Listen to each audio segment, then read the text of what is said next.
Salutation, statistic supporters. This is a Stats MR here with another presentation to sleep through. Today I will be going over some statistics related to the longest roadways in the world. In addition to the statistics, I will go over some fun facts, and we'll have some maps showing the beginning and end of the roadways. I'm recording this in the rain, so maybe there'll be some good background noise from the rain and the wind. Okay, so let's get into the fun facts. Okay, so let's start with the fun facts. And as always, I'll leave a link in the description to the source for the fun facts and the statistics used in this video. And I don't know if you can hear, but there's some background noise related to the precipitation that's occurring right now. So, fun fact number one. The highest point on the TransCanadian Highway is the mile-high Kicking Horse Pass at 1,627 meters, 5,338 feet above sea level. Fun fact number two. The most challenging sections of the highway to build were through the Alberta and British Columbia mountain ranges and the swamps of Ontario. Fun fact number three. While the highway links the nation, provinces are responsible for their sections of the highway. The federal government is only responsible for the sections of the highway that run through national parks. Fun fact number four. For sections of the highway to qualify as the TransCanadian Highway, the paved road must be at least 6.7 meters wide and have shoulders of 3.3 meters on either side. Fun fact number five. In Banff National Park, there are 38 wildlife underpasses and 6 wildlife overpasses. Fun fact number 6. The portion of the highway from Calgary to Banff is said to be one of the world's most beautiful drives.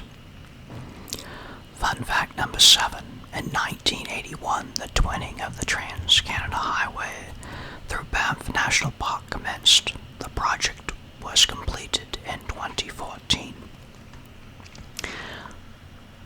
Okay, now starting at fun fact number 8, we're getting into the Pan American Highway fun facts.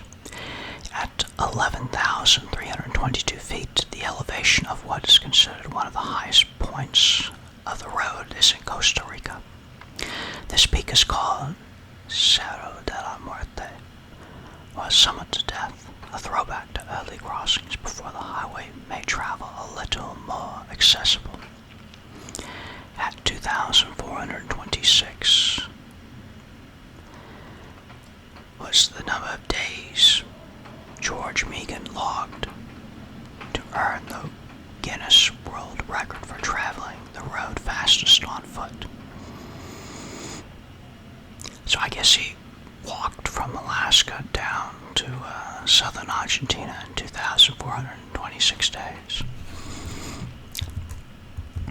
That's a long journey. Probably has a high step count. Fun fact number 10. $2,415 is the cost in gasoline to travel the road in its entirety, assuming a $3 per gallon cost. Fun fact number 11. The Darien Gap between Panama and Colombia consists of 60 miles of territory shrouded in mystery and danger. Drivers have to load their cars onto boats in Panama and retrieve them in Colombia to continue the journey. Yeah, so supposedly in the Darien Gap there's different jaguars and different species of reptiles and some activity that make travel unsafe. Okay. Now we'll get into the different highways. So I have a map showing the start and end of the different highways. Okay, we'll start with the Pan American Highway. So, you see there's a map. And it starts in Prudhoe Bay, Alaska, which is on the Arctic Ocean. And then from there you can travel through Fairbanks and into Canada, the White Horse, then Edmonton. And at Edmonton you can veer east, go to Winnipeg, and that looks like Thunder Bay, before going back into the States with Minneapolis and then Dallas. Or you can stay west, go down to Calgary, which is the largest city in Alberta, if I'm not mistaken. Then down back into the States with Montana, Colorado, New Mexico, and Texas, and then you get into Mexico, Monterrey, Ciudad de Mexico, and Guatemala, El Salvador,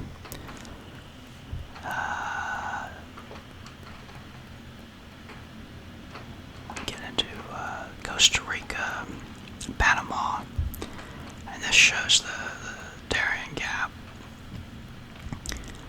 that you can't travel through by car. That's where people have to take the boats. Then it's Colombia, Cali, Quito, Ecuador, Lima, Peru. Then you get into Chile with Antofagasta, Valparaiso. Then you cross over into Argentina with Buenos Aires, and then down at the end with Ushuaia at the Tierra del Fuego. And I don't know if that's because there's the new Southern Ocean. I don't know if that's the Southern Ocean or the Atlantic Ocean, but Ushuaia is at the end. And here's some photos. So this is the start in Prudhoe Bay. And then here's the end in Argentina, Ushuaia, Tierra del Fuego. Kind of at the end, that flag is kind of the end there. Okay. Next, go to Highway 1. So Highway 1 is in Australia, and essentially it does like a circle around the country. So you can start in Perth, make your way up to Darwin, go to Cairns, then Brisbane, Sydney, Melbourne, Adelaide, and then circle back over to Perth. So I think it goes into each territory's capital, except Canberra. I guess the nation capital of Canberra, but I guess Hobart. I guess that there's like a spur maybe. Of course, that's not. Tasmania's an island, so you can't really connect to it. But anyway, Highway 1 doesn't really have a start and end. It's more of a circle. You see, it's almost almost 15,000 kilometers, 9,200 miles.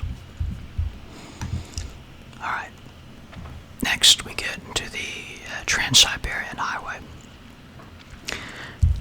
which that's the red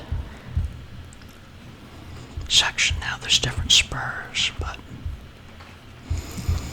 essentially it starts at St. Petersburg, goes through Moscow, makes its way through Siberia.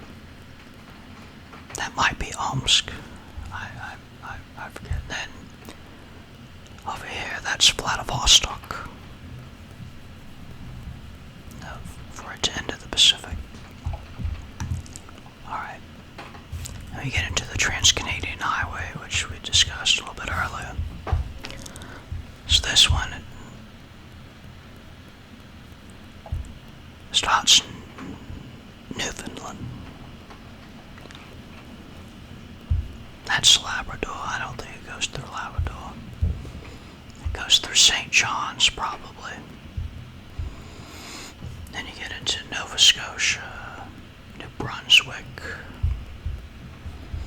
Quebec, Ontario, Manitoba, Saskatchewan, Alberta, British Columbia. This looks like it ends on the Vancouver Island in Victoria. So,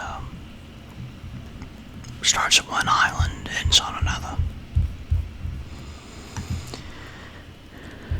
Next is Highway G010 in China. Now, when I was looking at this, it sounded like this might have been discontinued. I don't know, anyone that's traveled on it could verify, but starts at Dongxing and ends in Sanya. But it looks like you can go from like northern, I don't know, maybe Manchuria, all the way down to the south coast and the South China Sea. So, pretty much go along the whole eastern seaboard of China. It'll take you 60 hours to do it. Alright. Next you get into Route 20 in the United States. So Route 20, it depends if you want to start on the East Coast or the West Coast, but it starts in Boston. You make your way west. It actually goes through Yellowstone National Park, and then it ends in Newport, Oregon. Or you can go the other way. You can start in Newport, Oregon, and then make your way through Chicago and Buffalo and Boston.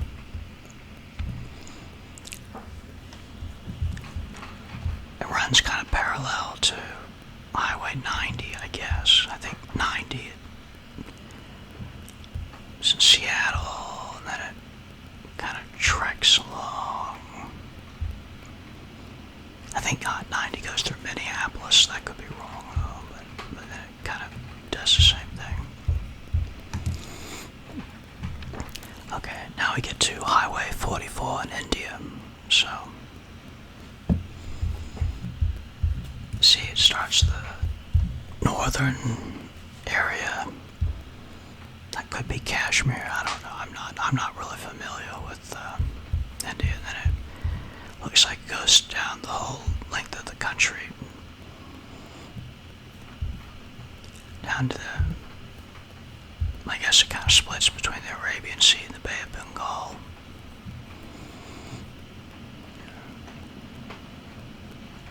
Really close to Sri Lanka. Well, almost. It goes almost down the center of the country, north to south.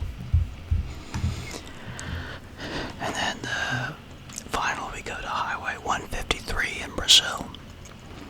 So this one starts in the state of Pará, and then it goes all the way down to the state of Rio Grande do Sul. So, again, that kind of goes, it doesn't go along the coast, pretty much goes into the interior of Brazil. Okay. So now that we have kind of a visual of where the roads are, we can get into the data. So, I have these ranked by descending order by distance in miles. So the longest one was the Pan American Highway at 19,000 miles. Second longest was Highway 1 Australia at 9,000. Third was the Trans-Siberian Highway in Russia at 6,800 miles. Next is the TransCanada Highway at 4,999 miles. Fifth was the National Highway G010 in China. It's 3,500 miles. Route 20 in the United States is 3,365 miles. National Highway 44 in India was 2,555 miles. And then rounding out the list at number 8 was Brazil at BR 153 at 2,228 miles. So, I also added in the population of the countries. Now, all of these were just in one country with the exception of the Pan American Highway. So for the Pan American Highway, I added up the populations of the 14 different countries to come up with a total. So the Pan American Highway goes through the United States, Canada, Mexico, Guatemala, El Salvador, Honduras, Nicaragua, Costa Rica, Panama, Colombia, Ecuador, Peru, Chile, and Argentina. So you add up the population of all those countries, comes out to 722,533,331. And I divide the population by the number of miles, so you get 38,000 people per mile. Next for Australia, population of 26,357,396. Divided that by 9,000 miles. Get a density of 3,000 people per mile.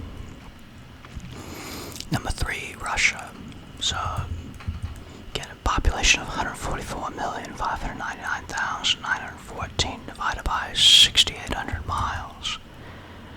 Get 21,000 people per mile.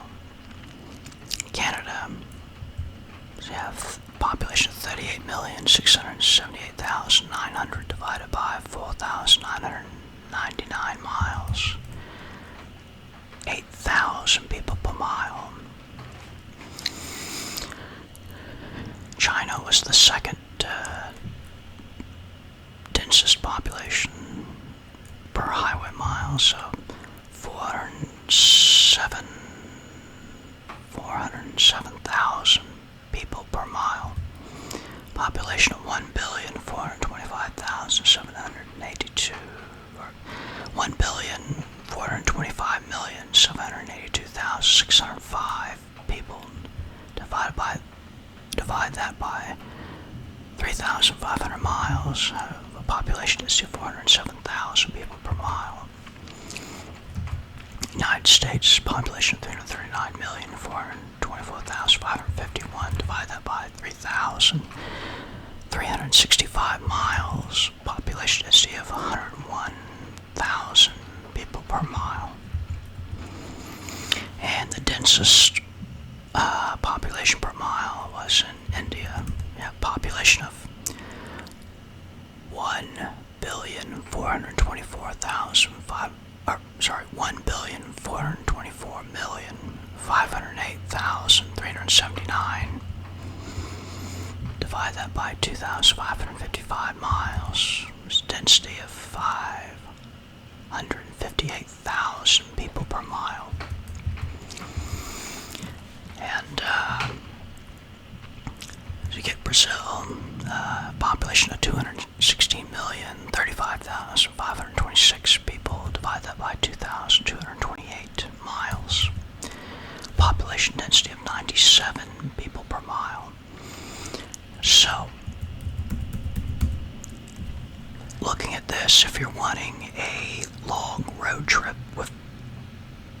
least amount of traffic, it looks like it should be Highway 1 in Australia.